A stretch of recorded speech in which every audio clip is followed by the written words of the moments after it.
Hello dear students, मैं Brijbhushan and welcome to super Shiksha education that evolve you.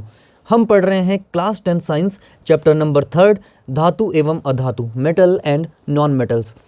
क्या पढ़ लिया चैप्टर में? धातुओं के बारे में। धातुओं के भौतिक और रासायनिक गुणों को हमने अच्छे से पढ़ लिया था, एनिमेशन से समझा था एक एक करेक्टर को। उसके बाद हमने पढ़ लिया था धातु एवं अधातु की आपस में अभिक्रिया, और जब धातु और अधातु की आपस में अभिक्रिया होती है तो बनता है आयनिक यौगिक, और आयनिक यौगिक को भी हमने पढ़ लिया था।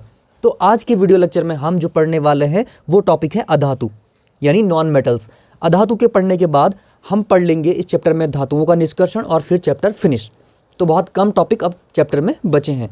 ठीक है, तो शुरू कर लेते हैं आज का टॉपिक जो है अधातु। अधातुओं के बारे में आज हम डिटेल से डिस्कस करेंगे। इमेज में आपको दिखाई दे रहा है एक चमकता हुआ हीरा, जो प्रकृति का सबसे कठोरतम पदार्थ है। और आपको बता दें कि नॉर्मली अधातुएं कठोर नहीं होती। धातुओं के बारे में तो हमने पढ़ा था कि वो कठोर होती हैं, लेकिन अधातुएं नॉर्मली कठोर नहीं होती, टूट जाती हैं। लेकिन अपवाद स्वरूप हीरा एक अधातु होते हुए भी कठोरतम पदार्थ है। यहाँ पर आपको सर्कल में दिखाई दे रही है पेंसिल की निब, जो बनी होती है ग्रेफाइट से, और ग्रेफाइट भी एक अधातु है। जनरली सारी अधातुएं विद्युत की कुचालक होती हैं, यानी उनमें विद्युत का चालन नहीं होता है, करंट नहीं बहता है। लेकिन ये जो ग्रेफाइट होता है इसमें करंट बहता है। तो बहुत सी इंटरेस्टिंग चीज़ें हैं जो अधातुओं के बारे में आज हमें पता चलने वाली हैं। साथ साथ कॉपी पेन लेके बैठें और नोट्स बनाते जाएं। तो आगे बढ़ते हैं टॉपिक में। सबसे पहले समझ लेते हैं बेसिक डेफिनेशन क्या है। वे तत्व जो इलेक्ट्रॉन लेकर ऋणायन बनाते हैं, और क्या कह सकते हैं, वे तत्व जो ऊष्मा तथा विद्युत का चालन नहीं करते हैं, अधातु कहलाते हैं। दो चीज़ें यहाँ पर याद रखनी है। पहला, वे तत्व, वे एलिमेंट जो इलेक्ट्रॉन को रिसीव करेंगे, ग्रहण करेंगे और ऋणायन बनाएंगे, अधातु कहलाएंगे। और साथ ही साथ उनमें क्या गुण होगा कि वे ऊष्मा तथा विद्युत का चालन नहीं करेंगे। कुछ इसके अपवाद हैं जो करते हैं, वो हम अभी आगे पढ़ेंगे। ठीक है, ऐसे तत्वों को मतलब जो इलेक्ट्रॉन लेकर ऋणायन बनाएंगे और विद्युत का चालन नहीं करेंगे, उन्हें हम कहेंगे अधातु। ठीक है, उदाहरण यहाँ पर कार्बन, नाइट्रोजन और सल्फर का है। ये तीनों क्या है? अधातु के नॉर्मल उदाहरण हैं। इनको आपको याद रखना है। टॉपिक में आगे बढ़ते हैं और अब हम पढ़ेंगे अधातुओं के भौतिक गुण यानी physical properties of non metal. अब ये जो टॉपिक है यानी कि अधातुओं के भौतिक गुण, इसको हम कंपेयर करके पढ़ेंगे धातुओं यानी मेटल्स के भौतिक गुणों से। इससे क्या फ़ायदा होगा? तीन फायदे होंगे। एक तो हमें धातुओं के जो भौतिक गुण हैं वो रिवाइज हो जाएंगे, जो हमने पहले पढ़े थे। दूसरा, हमारा एक और क्वेश्चन तैयार हो जाएगा कि अगर क्वेश्चन आता है कि धातु और अधातु के भौतिक गुणों या गुणों में अंतर क्या होता है, वो भी हमें याद हो जाएगा। और तीसरा, अधातुओं के भौतिक गुण तो यहाँ पर हमें याद हो ही रहे हैं। ठीक है, तो इस तरीके से अब हम इस टॉपिक को पढ़ लेते हैं। तो ये है यहाँ पर अधातुओं के भौतिक गुण। ये जो सारे गुणधर्म दिखाई दे रहे हैं, धात्विक चमक, कठोरता, रूप, आघात वर्धनीयता और भी हैं जो, इन सब को हम कंपेयर करके पढ़ेंगे धातुओं के भौतिक गुणों से। और यहाँ पर हमें अधातुओं के भौतिक गुण अपने आप याद हो जाएंगे। तो पहला है धात्विक चमक। तो धातुओं में हमने पढ़ा था मेटल्स में कि धातु की सतह चमकदार होती है, बिल्कुल चमकदार होती है। सोना चांदी तो हम सबको पता ही है, जो एक फेमस धातु है। लेकिन अधातुओं की सतह चमकीली नहीं होती। ठीक है, नॉर्मली इनकी सतह चमकीली नहीं होती और ये डल होती है। लेकिन अपवाद है यहाँ पर आयोडीन। अधातु होते हुए भी चमकीला होता है। आयोडीन एक ऐसा नॉन मेटल है कि जो चमकीला होता है। दूसरा गुण पढ़ते हैं यहाँ पर। एक बात याद रखिए, आपको ये जो अपवाद हैं उनको याद रखना है, चाहे वो धातुओं में है चाहे वो अधातुओं में। अपवाद हमेशा एग्जाम में पूछे जाते हैं। दूसरा गुण कठोरता यानी हार्डनेस। देखते हैं, धातुएं सामान्यतः कठोर होती हैं, बिल्कुल हमने पढ़ा था इसको। लेकिन कुछ धातुएं ऐसी हैं जो कठोर नहीं होती हैं। लेकिन लिथियम, सोडियम, पोटेशियम मुलायम होते हैं, इतने मुलायम कि इन्हें चाकू से काटा जा सकता है। हमने पहले भी इसको पढ़ा है। अगर आपने धातुओं वाला वीडियो नहीं देखा है, उनके भौतिक गुणों वाला, तो पहले उसको देख लीजिए, फिर आपको ये बहुत अच्छे से समझ आ जाएगा। अधातुओं में देखते हैं कठोरता। ये अधिकतर कठोर नहीं होते हैं, ज़्यादातर धातुएं कठोर नहीं हैं। कार्बन का एक अपरूप है हीरा, जो सबसे कठोर प्राकृतिक पदार्थ है। तो हीरा एक ऐसा पदार्थ है जो अधातु होते हुए भी कठोरता में है, जबकि बाकी अधातुएं क्या होती हैं? कठोर नहीं होती हैं। ठीक है, अगला है गुण रूप। अगला गुणधर्म है रूप यानी अपीयरेंस, यानी हमें दिखती कैसे हैं, कैसे वो उपस्थित होती हैं प्रकृति में, किस रूप में, किस अवस्था में। तो धातुओं को देखते हैं। धातुएं कमरे के ताप पर ठोस रूप में पाई जाती हैं, बिल्कुल हमने ये चीज़ देखी थी पहले भी, लेकिन मरकरी यानी पारा को छोड़कर, क्योंकि जो मरकरी होता है वो कैसे अवस्था में होता है, द्रव अवस्था में, ठीक है। जो थर्मामीटर होता है डॉक्टर के पास, उसमें जो पारा भरा होता है हम जानते हैं कि वो द्रव अवस्था में पाया जाता है। आगे देखते हैं, अधातुएं ठोस या गैसीय रूप में पाई जाती हैं। अधातुएं ठोस रूप में होती हैं या गैसीय रूप में, द्रव अवस्था इनमें नहीं पाई जाती सामान्यतः, केवल ब्रोमीन को छोड़कर। तो ब्रोमीन एक ऐसी अधातु है जिसको तरल अवस्था में देखा जा सकता है, क्योंकि ये तरल अवस्था में पाई जाती है, कौन सी, ब्रोमीन। और बाकी अधातुएं या तो ठोस होंगी या तो गैस रूप में पाई जाएंगी। अगला गुण देखते हैं, आघात वर्धनीयता, ठीक है। आघात वर्धनीयता का मतलब क्या होता है कि अगर हम किसी मेटल पे या नॉन मेटल पे चोट करेंगे तो क्या वो फैलेगा, यानी क्या वो पतली चादर बन जाएगी उसको, या टूट जाएगा। ये अगर वो पतली चादर बन के फैल जाता है तो हम इस गुण को कहते हैं आघात वर्धनीयता, ठीक है। यानी जब किसी पदार्थ पर चोट करो और वो चादर की तरह फैल जाए टूटने की बजाय, तो वो हो गया आघात वर्धनीयता। तो धातुओं में क्या होता है, कुछ धातुओं को पीटकर पतली चादर के रूप में परिवर्तित किया जा सकता है, जैसे सोना चांदी होता है, गहने बनाए जाते हैं पीट पीट कर, उनके छोटे से छोटे सोने के टुकड़े को भी फैलाकर एक लंबा सा तार बनाया जा सकता है। लेकिन अधातुएं आघात वर्धनीयता नहीं पाई जाती इनमें, यानी आघात वर्धनीय नहीं होती हैं, हाथौड़े से मारेंगे तो टूट जाएंगी, ठीक है। आगे देखते हैं, अगला गुण यहाँ पर आता है हमारे पास तन्यता। तन्यता मतलब खींचकर तान देना। नाम से ही पता चल रहा है कि हम जैसे च्युइंगम को खींचकर तान देते हैं ना, चबा चबा कर, फिर उसे ऐसे दांत से पकड़ कर एक उंगली से खींच लेते हैं तो वो खींच जाता है, तो ये हो गई तन्यता। हालांकि धातुओं को खींचना इतना आसान नहीं है, उसके लिए ज़्यादा बल की आवश्यकता होगी, लेकिन ये समझाने के लिए बताया आपको कि तन्यता होता क्या है, जब किसी पदार्थ को खींचकर तार में बदला जा सके। तो देखिए, धातुओं की पतली चादर के रूप में खींचा जा सकता है धातुओं को, सभी जानते हैं। जैसे तांबा हो गया, कितनी लंबी वायर्स होती है उनकी, जो घरों में बिजली के तार होते हैं वो सारी किसकी बनी होती हैं, तांबे की। तो क्या अधातुओं में ऐसा होता है, अधातुएं सामान्यतः तन्य नहीं होती है, अगर खींचोगे तो टूट जाएगी, लंबा तार नहीं बनेगा अधातुओं का। अगला गुण देखते हैं, विद्युत व ऊष्मा का चालक। क्या होता है देखते हैं। हमें पता है धातुएं होती हैं, उनमें ऊष्मा बहती है। सामान्यतः धातुएं विद्युत या ऊष्मा की सुचालक होती हैं, यानी उनमें करंट भी बहता है, उनमें गर्मी भी बहती है। किसमें, धातुओं में। जैसे अब यहाँ पर एक और चीज़ देखिए, सीसा मरकरी, यानी कि लेड और मरकरी कुचालक होते हैं। ये अपवाद है दोनों, कौन कौन, लेड और मरकरी, यानी कि ये धातु तो हैं लेकिन इनमें ऊष्मा और विद्युत नहीं बहेगा। अधातुओं में देखिए, सामान्यतः अधातुएं विद्युत व ऊष्मा की कुचालक होती हैं, यानी कि इनमें करंट और हीट नहीं बहता है।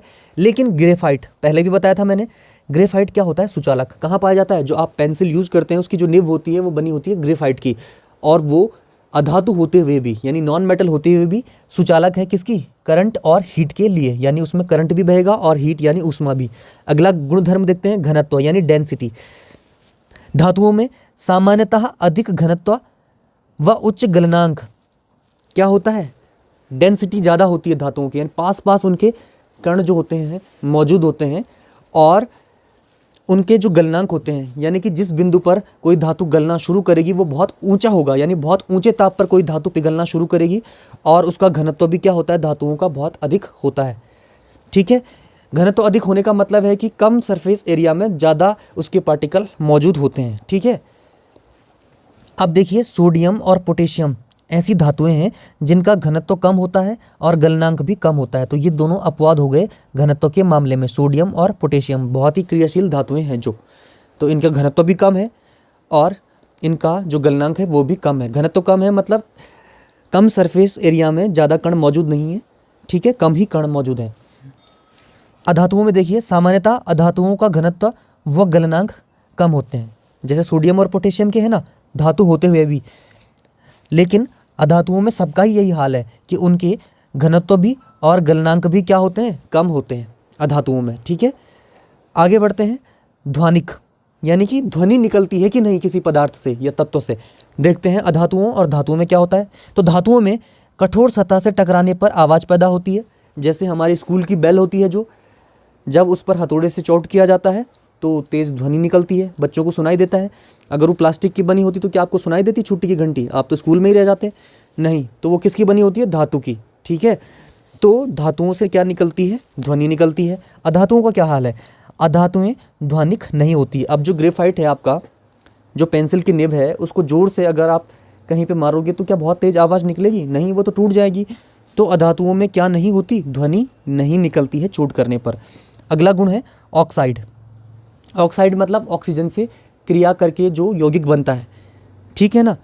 जैसे नाइट्रोजन और ऑक्सीजन जुड़ जाएंगे तो NO बन जाएगा। तो ये क्या हो गए? ऑक्साइड। देखते हैं क्या होता है धातुओं और अधातुओं के ऑक्साइड में अंतर। ऑक्साइड मतलब जब कोई तत्व ऑक्सीजन से जुड़ जाएगा तो उसका ऑक्साइड बन जाएगा, ठीक है ना।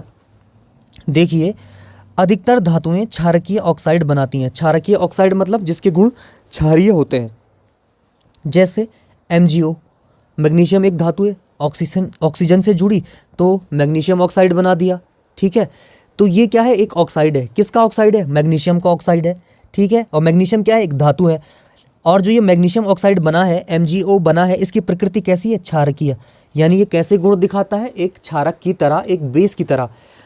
अधातुओं में देखते हैं, अधातुएं अम्लीय ऑक्साइड बनाती हैं।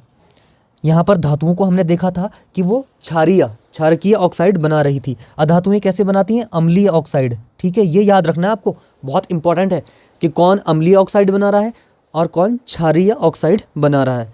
तो अम्लीय ऑक्साइड बनाएंगी अधातुएं। जैसे सल्फर क्या है? एक अधातु है, ऑक्सीजन से जुड़ी तो बन गया SO2, ठीक है।